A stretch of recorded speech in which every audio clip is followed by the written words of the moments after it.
Thanks so much for joining us for our second episode of From the Mailbag. We had a great response to our last episode, and I thank you for watching and for writing in. Over the past few weeks, we've received numerous emails, calls, and letters on the debt ceiling and negotiations. Alan from Dover is concerned about the growing government and says while he prefers not raising the debt limit at all, he recognizes that realistically it's something that needs to be done. I think that Alan poses a very important question, and I agree with him. This is something that had to be done. If we didn't raise the debt ceiling, right now we're currently spending in excess of 40 cents of every dollar that we spend. Eventually things would grind to a halt. Plants would shut down because the inspectors weren't there. People on disability would not receive their checks, things like that. So these are the last people in the world that have had anything to do with the crisis that we're in, and certainly they deserve to go ahead and get the payments that are owed to them. So the deal that was struck, I think, was a very important first step.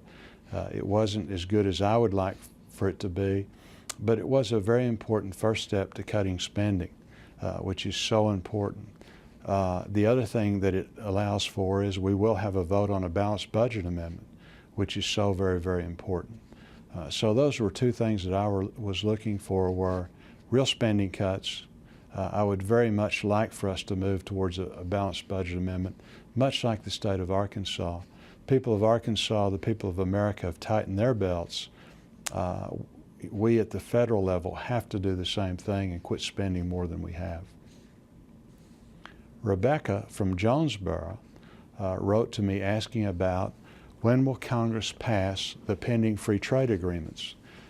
These are very important. The way that we are going to get ourselves out of the financial crisis that we're in now to a large extent is growing out, picking up the economy, creating jobs, and that really is the most important thing that's going on right now, is jobs, jobs, jobs.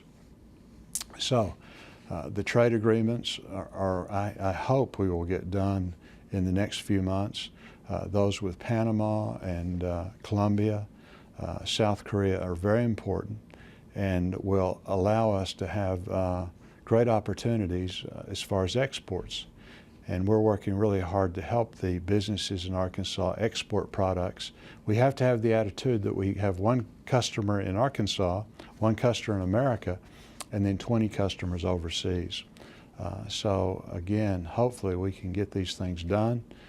It's very important for our manufacturing segment. It's very important for the farming community in Arkansas also. Our third and final question of the segment from the mailbag comes from Bob in Paragould. And Bob is very concerned about Israel and what he feels like is a lack of support from the administration. I share Bob's concern. Israel is a great ally of ours. They're the only democracy in the Middle East, and we need to be very, very supportive of the nation of Israel and the really tremendous challenges that they face. Right now we've had all of the uprising going on this past summer throughout the Middle East. We're not really sure what's going to happen as a result of that. We hope that the new power structure are people that want democracy and things, and yet there's real concern that perhaps radical Islam will take over.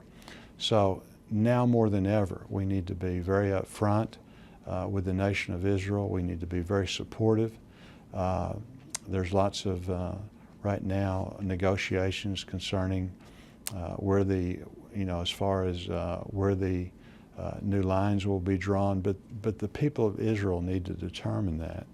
And we need to be supportive rather than putting a lot of pressure on them. So again, I share Bob's concern, and will continue to press the administration to make it known that we are very, very supportive of Israel and will be in the future.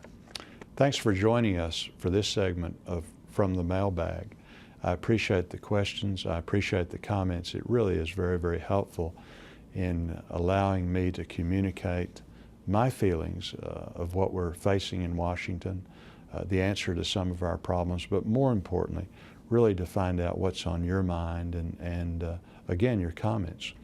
So we will continue to do this. We look forward to our next segment of From the Mailbag, and hopefully we can do this again in the near future. Thank you very much.